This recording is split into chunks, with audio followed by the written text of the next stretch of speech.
Ürəyimiz böyüdü, evlərimiz balaca. Gecə tezli əcəl bizi tapacaq. Biz nə yatdıq ki, nə yuxu görək. Çalışdıq ki, hörmət qazanaq bir də çörək.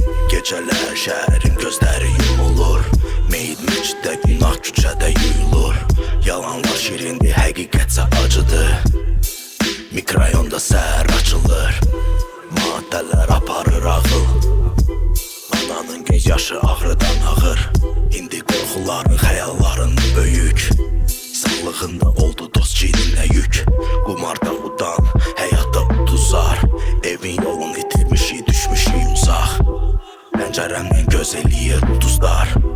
Bəlkə onların da mənə sözü var. Gəlir göz sınağa, dönür söz silaha. Batıbamı günaha, ana olma narahat. Evə geç qayıtmaram, Telefona çatmırsa evə geç qayıtmaram. Yolu daraldı qara rəng. Gəlir göz sınağa, dönür söz silaha. Batıbamı günaha, ana olma narahat. Evə geç qayıtmaram, Telefona çatmırsa evə geç qayıtmaram. daraldı qara rəng.